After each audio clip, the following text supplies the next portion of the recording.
body-worn video cameras. Police officers! Don't stay down! The new eyes of the law. Drop the gunner! Out the car! Now! Now!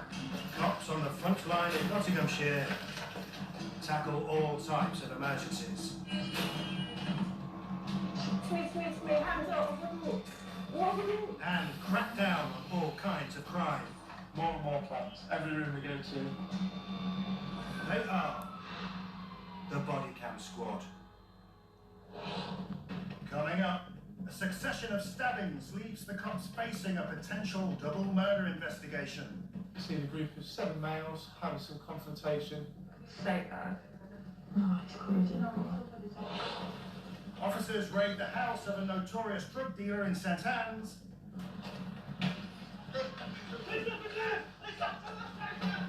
And a suspected shoplifter gives the cops the runaround. Yeah, go.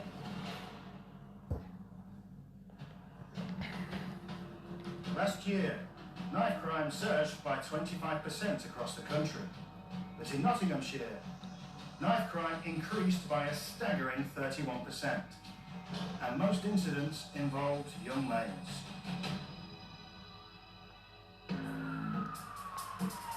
It's 11 PM in Broxton, and PC Paul Creswell is coming to the end of his shift when he's flagged down by a member of the public in a residential area. There was a middle-aged black guy who waved us down, and he said, I wonder if you can help me, this lad here has been stabbed. Paul's in for a shock and switches on his body cam to capture everything. A 16-year-old boy has collapsed on the pavement with blood pouring from his mouth. Was he hit anywhere else? Oh man. Just look up for me. The blood was kind of like bubbling and oozing out of his mouth. It was very strange. All down the front of his jacket was slick with blood, which was quite shocking really, so he was really in a bad way. Normally when you see that much blood, there's a good chance the person's going to go down. And he was going down, he was struggling to speak, he was white as a sheet, and he couldn't move his hands very well. Paul is first on the scene and only has basic first aid training. Until an ambulance arrives, the boy's life is in his hands. Have you got any other wounds? He's got one on the side there. The only thing that was going to help him, really, was the arrival of a fast response ambulance, because what was happening to him was too serious for us to deal with. Paul can see the stab wound to the boy's mouth, but needs to check if he's been injured anywhere else. Do you hurt your groin or anything like that? Any organs. Just lean forward, stop and look in your back. It's not in anywhere that should cause anything any further implications being here, okay? You just need to check the rest of you to make sure he's not been punched or stabbed or hurt anywhere else. Check down your back. Nothing, is there nothing else there? I couldn't understand where the blood was coming from, but there was catastrophic bleeding coming from somewhere on his body. You could see a small nick in this part of his face and then tons of blood coming out. I've never seen that before. It's becoming clear to Paul the stab wound the boy suffered to his mouth could be life-threatening. Uh-oh. He'd been stabbed in the mouth and it had cut the artery that feeds the tongue. That's where the blood was coming from, which is why he had this big triangular, like, waterfall of blood coming out of his face, down his chin and neck and onto his jacket. So someone had obviously gone like this towards him and it had gone through this part of his face, which is most unusual. If the artery in his mouth is completely severed, Paul knows the boy could only have minutes left to live. Stay awake, mate. Who done it? I don't know. What happened? There was a chance I thought that he was going to die, because we were desperately trying to keep him talking. He was disoriented and he was going into shock. I mean, we had to really struggle to keep him going. I've got to try and stop them dying as best I can. You don't know? Somebody just walked up to you and stabbed you in the face? Are you sure? Tell you what, just put your foot out. Just put your foot out, mate, so you don't cut your circulation off. The paramedics arrive and alert the trauma team at the hospital to stand by for emergency surgery. We need someone to go with this lad to hospital. Yeah, received that. 3442 is going to go in the ambulance. With the paramedics now responsible for keeping the boy alive, Paul needs to try and work out what happened. We didn't know if anybody else was injured or dead. You don't know if there's any other people out there with knives. Could be someone else dead in someone's front garden, because it's a residential road. Paul's cordoning off what could turn into a murder scene. Suddenly, another emergency comes through.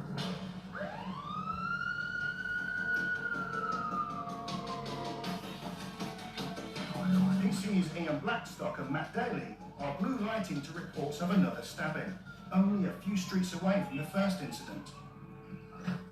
Paramedics have already arrived and are attending to a 17-year-old lad with stab wounds inside a house. We just arrived. It's the second stabbing in the space of 30 minutes. Just getting initial details.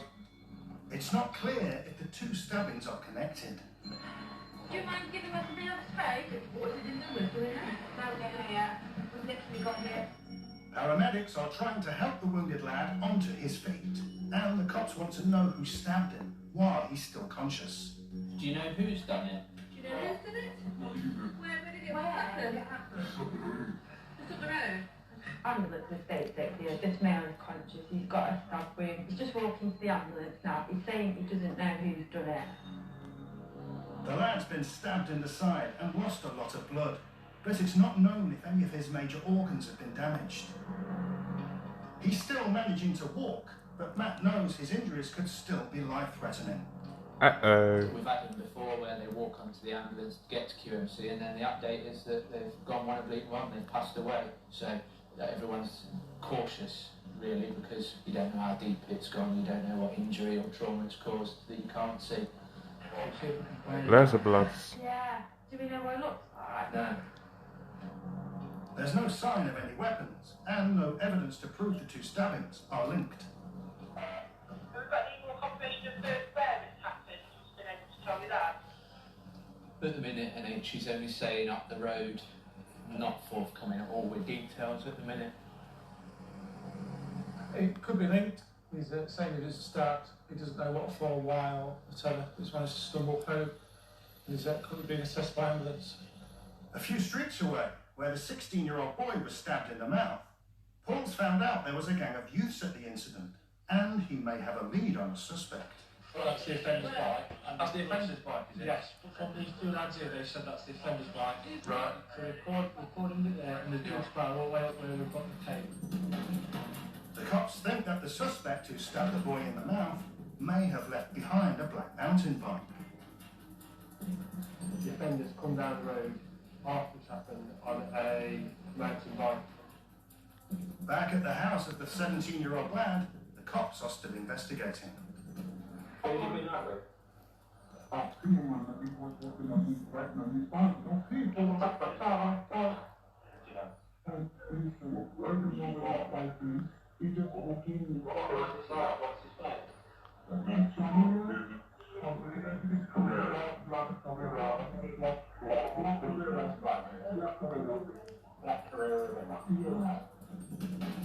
The 17-year-old returned home without his black bike, and the cops think it could be the same one that's been abandoned at the scene where the boy was stabbed in the mouth, suggesting the stabbings could be linked.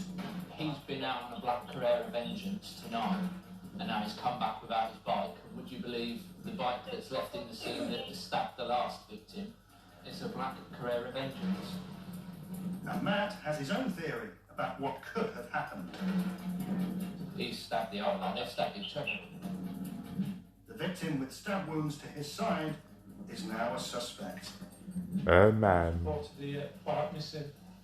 So it may be that we've got a suspect for the early stabbing. You can see the police officers are going down to make sure this lad doesn't go anywhere. An update's coming through from the hospital about the boy who was stabbed in the mouth. The man who was stabbed earlier on is currently in our resource department in Queen's Medical Centre. He's going for a blood transfusion. If you couple with it, so he's deemed as life-threatening, life-critical at the moment. Coming up, The cops step up their investigation. You've been stabbed with that? Yeah. Okay. By who? Mum and dad. As a 16-year-old stab victim fights for his life.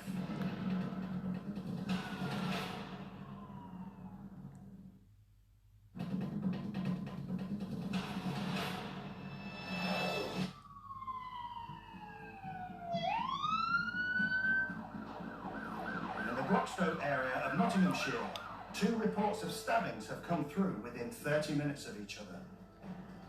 A 16-year-old boy was stabbed in the mouth and is now in a critical condition, fighting for his life in hospital.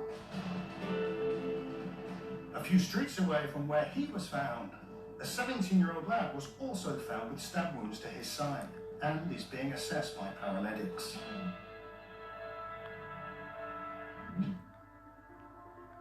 Now, the lad who initially walked into the ambulance is deteriorating rapidly. His condition's critical, and an air ambulance doctor's been drafted in. You'll have a trained doctor in the air ambulance in the day. During their night shift, the crew are fast response car just come to incidents such as this to give that critical care. This chap in the back of the ambulance, so it is going to be treated quite severe if they turn up. They suspect the lad needs emergency surgery. To be honest, you can see they're quite concerned they are going to leave now to shoot off and get to QMC.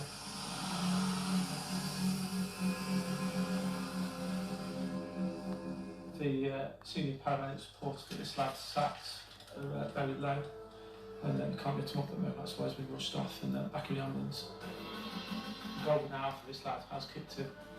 Known as the golden hour, the first 60 minutes of medical treatment after a serious injury is critical and determines a person's chance of survival. But Ian and the team are well aware that both youngsters could now die. This could turn one of 2 ways. Obviously, the lads could make a full recovery, or unfortunately, it could go the other way and they could both pass away during the night. So the surgeons and the hospital staff are doing their best at the moment to keep these boys alive. If both lads pass away, then it's going to be a double murder. The cops need to gather evidence for what could turn into a double murder investigation. On the street where the boy was stabbed in the mouth, Paul finds witnesses. Do you know exactly where it happened? Yeah, top of the room. You've been stabbed with that? Yeah. Okay. By who? Mum and dad. Just random? Yeah. What's this person look like? Black. So this person was black, how old? Yeah. We don't know because of the So what did he got on his face? He had like a full-on body. A full-on balaclava. Okay. What clothing? What clothing? Black. All in black clothing, black male, don't know how old. How do you know he was black? His body was like, So you could just see the skin. yeah, like his eye. Inside the house of the 17-year-old who may have left his bike at the scene, the team are seizing his clothing for forensic testing. Did he come back in this? This is so bad. Oh, it's crazy. At the place where the cops suspect both stabbings happened, Paul's filming the trail of blood on his bodycam that could be used as evidence. What I don't understand is how these situations can get to the stage where they have knife fights in the street. I don't personally know why their disagreement got to that stage where they felt it necessary to stab each other. Incidents involving knives are on the rise. It's awful, really, because you think to yourself, you know, I don't want this to happen to my children as they get older. The council have CCTV cameras throughout the estate, and the operators are trying to help Ian build up a picture of what happened. Right bang in the middle of 2 scenes at the moment. You can see the earlier scene, K2 earlier on, which is just down there. Just in front of this telegraph pole is where the incident's taken place, where you can see the red and white cone. That's where CCTV cameras looking down the road, seeing a group of 7 males having some confrontation. CCTV is then caught people running down, cycling down, just down here. It's then caught the offenders and the suspect just going down the bottom of the road where the officers are, just down the bottom. It's not apparent if any of the gang of youths caught on CCTV can be identified from the footage. We can can see the bike that was made reference to. The bike's just behind the car, which we think is linked to the suspect or the victim, or possibly both at the moment. The whole street's cordoned off until crime scene investigators arrive in daylight. We walked up to our cordon, which is just up here, which is as far as what we'll be able to go to without contaminating anything. This scene will now be in place till daylight, so there'll be officers here all night. There's nothing for Ian and the team left to do until the forensic investigators take over in the morning. After undergoing emergency surgery, both of the lads survived, and the boy Paul found, who was stabbed in the mouth, was especially lucky. The surgeon told my colleagues if it wasn't for the fact that we had been flagged down then, there's a good chance he would have died due to blood loss. The 17-year-old, whose bike was thought to be left at the scene, was tried in Crown Court. He was found not guilty of wounding with intent and having a knife in a public place. 3 other youths were also arrested in connection with the stabbings. They were released, and no further action was taken due to a lack of evidence. It's still not known if the stabbings were related.